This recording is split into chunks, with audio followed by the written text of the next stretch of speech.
The FedUpward Podcast, a place for federal employees and friends of feds to find strategies and tactics to navigate everyday problems. And now, a quick word from our sponsor.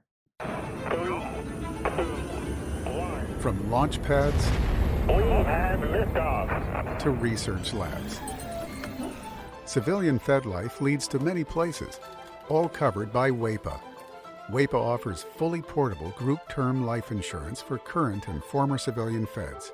This coverage answers whatever life brings, with benefits that follow wherever service calls. WAPA. For Feds, by Feds. Hi, folks. This is Love Rutledge, host of the FedUpward Podcast, here with federal benefits expert Tammy Flanagan. She's here to talk to us about insurance and other topics. Tammy, thank you so much for coming on the show. Well, thank you, Love. I appreciate the opportunity to come in and talk about the subject I like best is federal benefits. So I'm happy to be here. Well, I know there are a lot of things people should be thinking about, not just during open season, but the rest of the year. So let's start there. Every June, we, celebrate is not quite the right word, but we observe National Insurance Awareness Day. And we just blew through that last month. What should people be thinking about this month in July and August as we roll into the fall and people will be able to make benefits elections changes? Yeah, I think one of the things that happens during open season, which runs for about a month in the end of the fall season, so it's right around the holidays, everyone's busy with other things, and I think open season is probably the last thing on their mind. So here we are in the middle of summer. This would be a great time to start pulling together all of your medical records from this year to see, where did you spend your money on deductibles, co-payments, co-insurance, prescription drugs. Try to get a handle on what your out-of-pocket costs are, and maybe even take a glance at your federal website of your federal health plan, because that's going to give you some information about, what are you obligated to pay for? What's your co-payments and deductibles? Because when open season rolls around and those new plan premiums come out and the changes to the plan benefits come out, it's good if you start off with knowing, what is it that I really need for me and my family's health care next year? Did the doctor say I have a knee replacement coming up, or do my kids need orthodontia? All those things that can really add up to a lot of out-of-pocket costs. You can find a federal health plan or a dental or vision supplement that could really help you reduce those expenses in the coming year, but you may have to change your health plan, which you have plenty of choices to choose from. But the sad thing is most federal employees don't want to change because of the fear of the unknown. Yeah, and we've talked about that on the podcast before with other guests, the fact that the majority of federal employees do not change plans, even though it could benefit them greatly in terms of the extent of their coverage and could lower their costs. So from your perspective, where can folks go to find the best information about coverage and comparison tools? What's your advice? Yes, well, for federal workers, it's fairly easy. I hate to say easy because I know everybody thinks this is so complicated. But if you go to the Office of Personnel Management's website, which is just simply opm.gov, they have a whole tab that's labeled insurance. And when it drops down, you click on healthcare, and under that, you click on plan information. And when you put in your zip code there, or you click on your state, it's going to show you all of the health plans that are available where you live. And so therefore, you're going to narrow down, 185 choices down to maybe 30. And so that's going to, get you less paralyzed by all the choices that are before you. So I think the whole goal is to get yourself down to an area of maybe 2 or 3 top choices, and then really start to narrow down that even further by looking at the premiums and the deductibles and what is your obligation out of pocket. So OPM has the resources there that you can do that, along with the plan comparison program. And then another really good resource that I use every open season is called the Checkbook Guide to Federal Health Plans.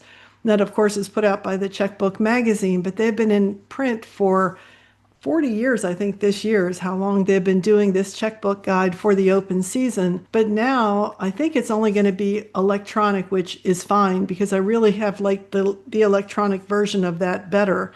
So you can find a link to the Checkbook Guide at the OPM website, the same place you'll find the OPM plan comparison. So there's two good resources there to stack one plan next to the other so you can kind of compare them side by side. So I think, step one, just get a broad overview of what your needs are. Step two is to narrow down your choices so you're not going through that paralysis by too much analysis, which I think gets in the way of a lot of people's decision making.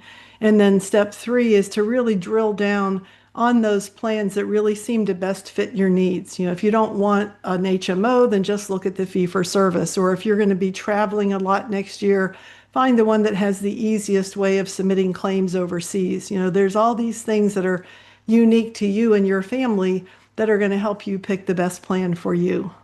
Yeah, thank you for that advice, Tammy. I'm curious, what are the biggest mistakes you think federal employees make when choosing a plan or even approaching the process of figuring out what plan is best for them? You've already mentioned a couple of tools we should be using, so not using those tools is clearly the first blunder if you don't do it. Yeah, and I think really the biggest error is just letting open season slip by without doing any homework. And I've gotten calls, emails every year during the January, February timeframe when those new premiums kick in, or you go to the doctor and you find out, oh, I didn't realize they didn't cover chiropractic care. I didn't realize they had a massage therapy benefit in one of the health plans. So trying to do that homework, I know it's just like any other homework. Nobody wants to do it. But that's really the best thing you can do for yourself is take a Saturday morning, spend 2 hours. I know it's hard, but it's a really good way to save yourself some money, some headaches, and make things go smoother. Now, the other big mistake I find happens at age 65, because when federal employees turn 65, just like almost everybody else in the country, they become eligible for Medicare hospitalization, Medicare outpatient care. And it's something that federal retirees don't have to enroll in order to keep their insurance. So I think the problem is a lot of employees think that, oh, I don't have to have that. It's an extra expense. I'm just going to forget about Medicare and just continue to use my federal health plan as I always have, when that is certainly an option. However, by adding Medicare to your federal health insurance so you have that dual coverage, we call that wraparound coverage, where you pick a federal health plan that's going to waive your deductibles, co-payments, co-insurance, all of those out-of-pocket expenses once Medicare A, inpatient care, and Medicare B, the outpatient side of Medicare, once that becomes primary, you end up with no out-of-pocket expense for your health care other than those premiums. And I think it's hard for a young 65-year-old, I call that young because I'm 67. I find that it's hard for people who are still enjoying good health. We're in our 60s, we're still traveling, we're still going skiing. We generally enjoy, for the most part, good health. And so we don't really see the benefit of this extra step of adding Medicare. It's not until the next 10 or 15 or 20 years go by when we might develop a chronic illness or 2 or 3, and we realize how much out-of-pocket expenses can really add up and how much we would have saved had we taken the time to enroll. So that Medicare decision is really critical, and it's very confusing for people when they face it because they don't really understand why they need it. Yeah, thank you for exploring that. I think you're absolutely right that most federal employees think, well, I'll just rely on the healthcare that I can take into my retirement with me. It's probably better anyway than other benefits, so I'm not going to worry about it. So thank you for bringing that up. I think as folks move into retirement, it's so important to keep those things top of mind. Any advice for folks who are taking voluntary early retirement in terms of healthcare and things they should be thinking about? Yeah, well, there are two main requirements that employees have to meet in order to continue their health insurance when they retire. So whether it's a voluntary early retirement, whether it's just regular retirement, anytime you think about leaving federal service, obviously your benefits are going to be something you don't want to leave behind. So in order to keep your health insurance once you move into retirement, you have to have been enrolled for the last 5 years of your federal career. Now, that's generally not hard for most employees because whether you're paying the premiums or maybe you're married to a federal employee and they have you under a Self+1 plan, that's fine. You're still covered. Same thing if you switch from Blue Cross to Aetna.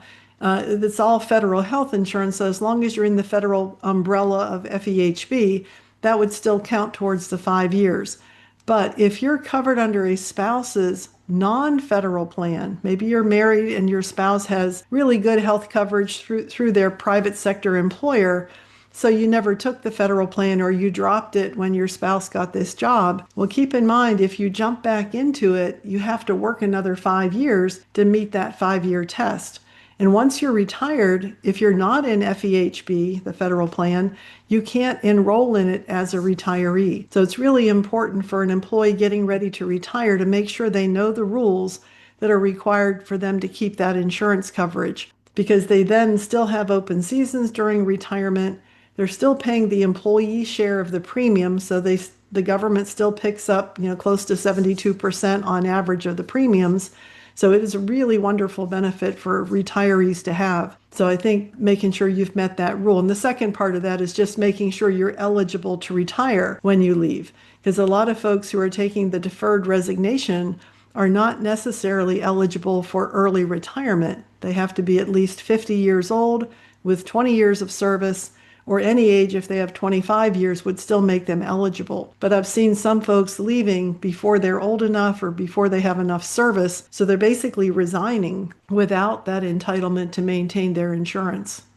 Yeah, thank you for exploring that topic as well. It's so important for everybody to understand what they might be leaving behind if they depart too soon, and how long they need to stay in a particular role to be eligible for some of these benefits to carry over. Tammy, I know you do a lot of work on benefits, helping people understand what's available to them, what's out there for them, for the National Association of Active and Retired Federal Employees. Where can people find more advice from you? Right. Well, I do have a relationship with NARFE, the National Active and Retired Federal Employees Association, and it's an excellent resource. I always tell the other folks at NARFE, I said, I learned about retirement through my NARFE magazines, because I've been a NARFE member since 1988 when I first started out working in the Human Resource Office at the FBI. And so one of the ways I taught myself retirement counseling was I'd read my NARFE magazine. They have a Q&A section, which they still have to this day, and now I write it. But back then, I used to read the questions and cover up the answers and see if I could figure it out before I read the correct answer. So they do a good job of explaining benefits to people. One of their main goals is advocacy. And this year especially, it was so important to have that representation in Congress. When this big, beautiful bill went through the House and the Senate, it's important to let those elected representatives know what those benefit changes would have meant to us. And as a result of that strong advocacy support, none of the really feared changes to retirement and insurance happened. So we still have the high 3 average salary. It didn't switch to a high 5. We still have the FERS supplement that will help employees bridge that gap between their retirement and Social Security. So we're really grateful that Congress listened and didn't include those negative changes that would have really affected a lot of our federal retirees in their retirement years. Yeah, I think a lot of folks who are not members of a union or paying very close attention to the news, like they probably didn't even realize that those kinds of changes were being considered. And we're all grateful to the different organizations who advocated on our behalves as federal employees to make sure that they didn't become a part of the law, because we would have been paying a lot more out of pocket for a lot of different benefits and then making less in retirement, frankly. Absolutely. That's for sure. Yeah. And they can learn more about NARFE because they have a wonderful website at NARFE, N as in Nancy, A-R, F as in Frank, E. And NARFE.org is where you'll find the information that'll help you understand the benefits of becoming a NARFE member. I always say it's the best $48 you can spend because you get 10 magazine issues that come in the mail. You have monthly webinars on anywhere from tax planning to estate planning to many on benefits that me and some of my colleagues conduct. So there's a wealth of information there that's available to all members. Plus we have these conferences. Every other year we have FedCon, and this year they had the legislative conference. So there's wonderful opportunities to interact with other federal employees and retirees, and also to learn and be a participant. So I've really enjoyed the time I've been a member of NARFE, and now I enjoy helping NARFE. So it's kind of come full circle for me. Fantastic. Tammy, thank you so much for your time today and for everything you do to support federal employees in this space. Thank you so much, love. It's really nice to meet you and appreciate being a guest. ClearanceJobs, the leading digital network for cleared professionals, has launched FedWork.net, connecting federal employees with news, insights, and community. The public forum serves as an extension of the ClearanceJobs career community, empowering feds to stay connected and informed. Visit FedWork.net to search and start discussions, and create a free profile at ClearanceJobs.com to find your next cleared role. Thanks for listening, friends. If you liked what you heard today, I hope you'll subscribe to the podcast and share it with a friend. To join my mailing list, head over to FedUpwardCoaching.com/podcast. Talk soon.